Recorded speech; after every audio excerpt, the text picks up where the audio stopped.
Hello again. Still working on the Bernat crochet test. Right front, we finished all that stuff at the top. We finished all the decrease rows, and we did the 2 rows even. And now we're ready for the increase row. So if you take a look at your work so far, it started off straight, it went whoosh, and then it goes straight a little bit because we did those 2 rows. So now you should have 12 rows of the double crochets. 1, 2, 3, 4, 5, 6, 7, 8, 9, 10, 11, 12. Yay, I got 12 rows. So it's growing pretty quickly, isn't it? We've already done a lot in just a short time. Now we're ready for the increase row. And we're on the right side. I can tell because I've got my little pin down here. I'm going to move my pin up a little bit, just so it's easier to see where the right side is. I'm going to move it up here. In fact, I think I'll move it in a little bit. Yeah, right there. That's good. So leave it there. Now we can see where the right side is really easily. Let's work an increase row. To do the increase row, it's kind of deceiving. You've got to be careful. It says chain 3, 1 double crochet in every stitch to the last double crochet, then do 2 double crochets in the last double crochet. So that your increase is going to be at the end of the row in this one. In the left front, we had the increase in the first part of the row, but in the right side, the right front, we do the increase at the end of the row. So we do 3, and then go to the next stitch like normal. And just work all the way across.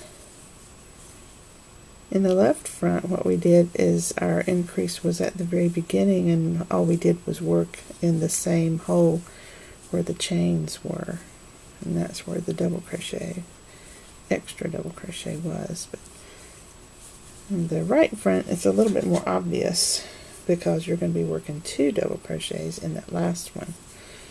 So it definitely looks like an increase, and it is an increase because you're not going to be taking it off on the next row. So we'll have more stitches at the end of the row now. Well, we're going to have 1 more stitch at the end of this row. So it'll be 24 instead of 23. I had a real loose stitch back there for some reason. I don't know what's up with that, but I'm not going to worry about it. It's just 1 stitch. Yeah, it's alright. It's holding together. As long as it holds together, I'm happy. I remember back when I first started learning to knit and crochet, I was so worried about every single stitch. And I just would have a fit if everything wasn't absolutely perfect. And when you make a few garments, you start to learn that even if there is 1 stitch that's a little off, it really doesn't matter in the garment that you're wearing. Nobody notices it but you. So, and if it bothers you, then stop making garments. Make other things. Don't make garments, because you're always going to have something with a little stitch off somewhere. It's never going to be perfect. So just make, dishcloths and afghans or something. Okay, there's 1, 2 in the last stitch. Because if it bothers you, you're going to be bothered for the rest of your life. So now I have 24, I believe, so let's double check. 1, 2, 3, 4, 5, 6, 7, 8, 9, 10, 11, 12, 13, 14, 15, 16, 17, 18, 19, 20, 21, 22, 23, 24. Yay! So there was my first increase row. And now, after you read that, it says turn, and then it says for the next 3 rows, you're going to chain 3, 1 double crochet in every double crochet to the end of the row. Then it says do those last 4 rows another time. So that means you're going to have to go back up and do another increase row, and then do 3 regular rows. And that way you'll have 1 more extra stitch.